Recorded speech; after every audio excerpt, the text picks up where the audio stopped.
All right, ladies and gentlemen, you are welcome to another great episode on your favorite political talk show, The Truth, with Ben Jokes.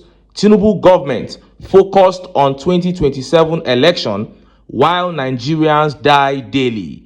Can ex-president Samson Ayokunle, a former president of the Christian Association of Nigeria, Reverend Samson Ayokunle, has accused the Tinubu-led government of prioritizing the 2027 general election over the safety of Nigerians, describing the administration as shameless and directionless in the face of rising insecurity and mass killings across the country. Speaking in an interview with Punch, Ayokunle condemned what he called the government's deliberate inaction amidst widespread killings of Christians in Plateau, Benue, and southern Kaduna, saying the silence of Nigerian authorities only confirms their complicity. They are only focused on how to win the 2027 election when they have not done the needful for 2025 and 2026. I don't know why people can be so shameless about their non-performance, especially in the area of security. They are so preoccupied with the 2027 instead of focusing on how to save people's lives,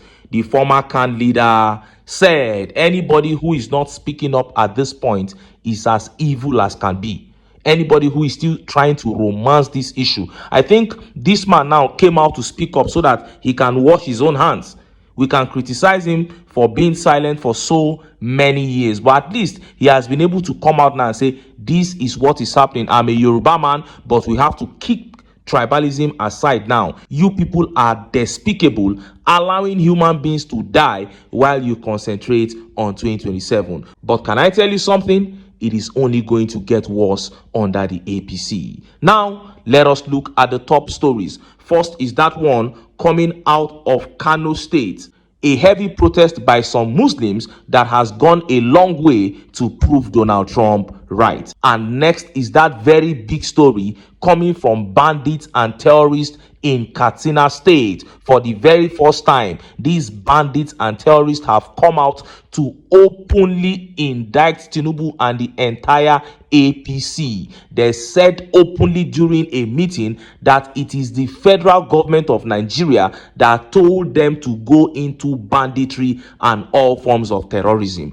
That if the government wants it to stop, they know what to do. And this update has turned the nation upside down. Before I show you details of these top stories and how Nigerians reacted, let me quickly show you this video.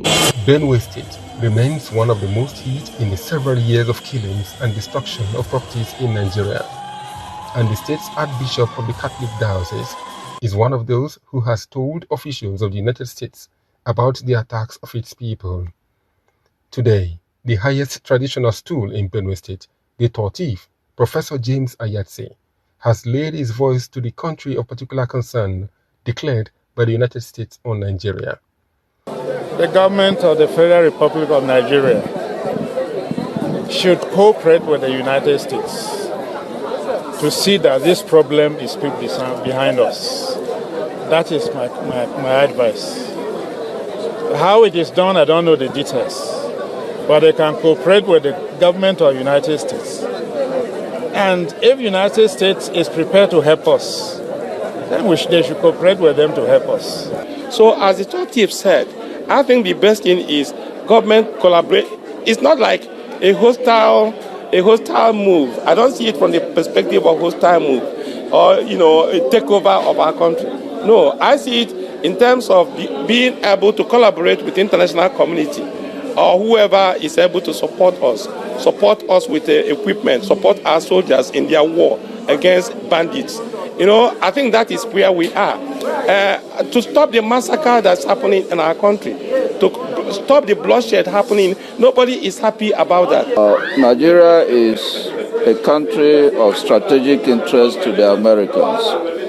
And they know that if we ever disintegrate, it's going to cost us, it's going to cost them, and it's going to cost Africa, especially the West African sub-region. You saw that. That is coming straight from Benue State, the king of the thieves, the third thief, and some other notable members of the state there, saying that the federal government of Nigeria should cooperate with the government of the US. They should cooperate with Donald Trump to put an end to insurgency in Nigeria. The people of Plateau State are saying the same thing. I was on the phone with two people from Kwara State yesterday. They don't even live in Kwara State, they live in other states, but because of what their people are going through in Kwara State, they are saying they cannot wait for Trump's intervention. Now, these are people that are feeling the heat directly. Somebody like Pastor Adeboye can say Trump should wait for 100 days. Other people who are not feeling the heat can say that they should hold on. They can even say that Trump is trying to come and steal our resources. But people whose loved ones are being unalived daily cannot wait for that intervention to happen. Therefore, any part of the country that claims they are being attacked but are now saying that Trump should not come, it means they are not being attacked. It means they are lying. So if we are seeing a protest from Kano State or Katsina State or Sokoto State saying that Trump is trying to come and steal our resources, he is not trying to intervene, it means Trump is absolutely right when he says that genocide is against Christians. If we now have Muslims standing up to say that Trump should not come and attack the terrorists, it means the terrorists are not disturbing Muslims, because you cannot tell me that if your lives are being taken, that if you are losing loved ones, you say that you have to cook up a conspiracy theory that it is resources Trump is coming for, instead of hoping for him to come early so that your life can be preserved. You can't tell me that. This is Benue State. They cannot wait for Trump to come. The same thing is happening in Plateau State. But I'm going to show you an update now where Muslims in Kano State are protesting, saying that Trump wants to come and steal Nigeria's resources, therefore he should not come. This gives further credence to the submission that this killing is a genocide. Point blank, period. Now, let us look at the top stories. First is that one coming out of Kano State. Heavy protest by Muslims against Donald Trump's proposed intervention in the security situation of Nigeria. And next is that one coming out of Katsina. Bandits, terrorists, Boko Haram, call it whatever, have publicly stated that it is the federal government of Nigeria that sent them to become bandits, that sent them to be attacking the innocent citizens of Nigeria. That if the government wants terrorism and banditry and all manner of insecurity to stop in Nigeria, they know what to do. Let's start by taking that update from Kano State. Look at how the papers reported it. Breaking news. Members of an Islamic movement group in Kano State staged a protest on Saturday to condemn statements by United States President Donald Trump, who recently claimed that Christians in Nigeria are being subjected to genocide and warned of possible military intervention. You can see the protest there, and with them making a caricature of Donald Trump. And look at this inscription: Islamic movement, we condemn Trump's threats to attack Nigeria. There is no Christian genocide in Nigeria. America wants to control our resources. We condemn Trump's threats to attack Nigeria. Trump never said he was going to attack Nigeria. He only said they were going to attack the Islamic terrorist groups that are killing Christians in Nigeria. These people began by claiming that the terrorist groups are not only killing Christians, that they are also killing Muslims. And we admitted to that fact. But now they have gone further to say an attack on the Islamic terrorist groups is an attack on Nigeria, meaning they are the members of the terrorist group. And you can see how heavy the protest is. Look at them. Look at them on the streets. When was the last time they came out like this to protest against the killings of people in Katsina, in Zamfara, in Sokoto? This is Kano State now. When was the last time you saw this kind of protest against the killings in northwest Nigeria, in Kano State? But now they are protesting against a man who is trying to stop the killings. It means they are the ones responsible. They are happy with it. And this gives a lot of credence to the claim that it is actually genocide against Christians, because these are Muslims and they say that they are satisfied with the killings. That is what this protest means. If you are talking about resources, I told you yesterday, China is mining lithium in Nigeria as we speak. They have invested $1.3 billion and they are moving to mining gold and zinc and all other minerals. And we've not seen any protest. But the US coughs and these people are protesting. So they are happy with it. I hope that Trump is not going to hold back.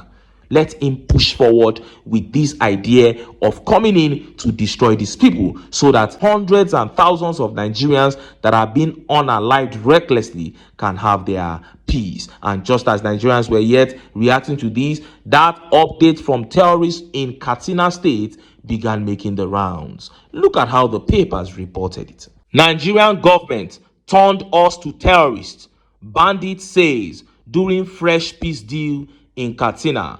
Community leaders and council chairmen from Charanchi and Batagarawa local government area in Katsina state on Saturday signed a peace agreement with a group of armed men otherwise called bandits. At the meeting, one of the armed men addressed residents directly, saying the insurgency and kidnappings were shaped by wider political decisions rather than only by local actors.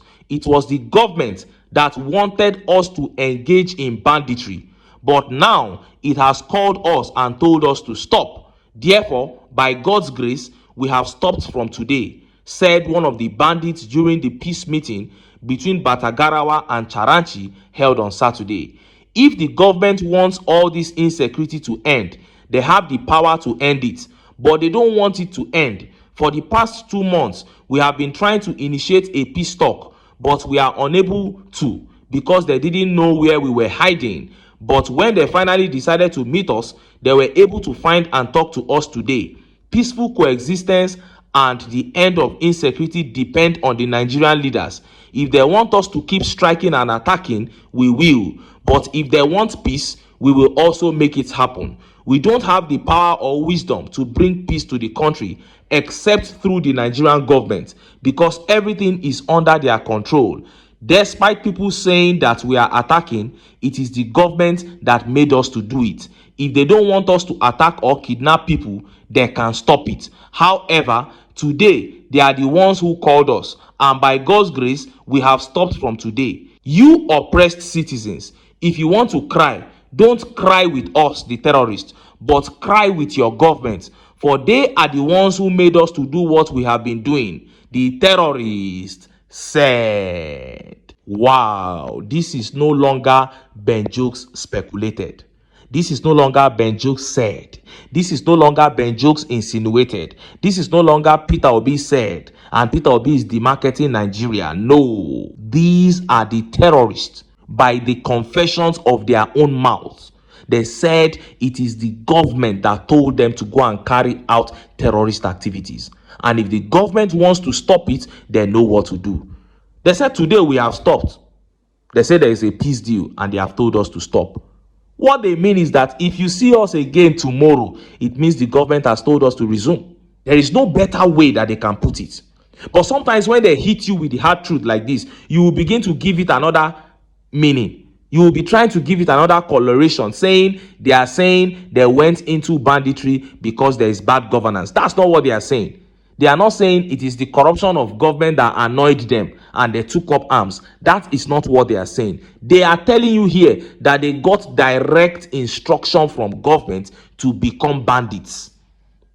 They got direct instruction from high-ranking members of the government to attack defenseless Nigerians. That is exactly what these people are saying. What a shame on APC. What a shame on the Tinubu administration. This is what we've been saying from 2015 when they came to power. Before they came to power, as soon as the APC was formed, the likes of Tinubu, Buhari, El Rufai, and all those northern elites came together to form the APC, Shetima, Alimodu Sheriff, and these were the people they brought in to destabilize Jonathan. That's exactly what this bandit is saying there. And look at how Nigerians reacted. Let's take some of these reactions. This tweet here by Prince says, this is the reason they are running up and down since Trump said that he will come to eliminate terrorists. They are the real terrorists, and they don't want to be eliminated with the foot terrorists and foot soldiers. Normally, they ought to be thankful to Trump for this help. That is it. If they were not involved, they would have been very thankful that somebody is coming to save the situation. But because they know that America will not only take out the foot soldiers, they will also take out the sponsors. And they probably already know who the sponsors are.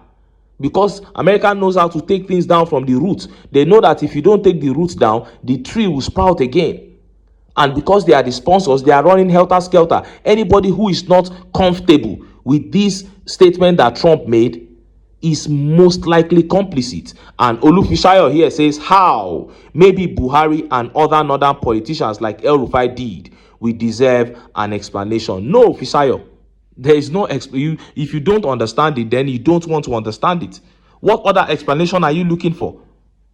He said they were employed by government to do all what they are doing. 2014, they brought them in. The APC, the ACN, and the CPC came together to form the APC. And they brought in these guys to fight Jonathan. Now they've spread all over the country. That's exactly what he told you there. There is no other explanation. And Ike here says, this confession only exposes the rotten foundation of Nigeria's insecurity, a creation of political greed and reckless manipulation that began in 2014 when desperate power seekers weaponized violence to discredit the Jonathan administration. The same APC machinery that armed and romanticized bandits for political gain has now lost control of its own creation. These peace deals are merely recycling the same criminals they once empowered.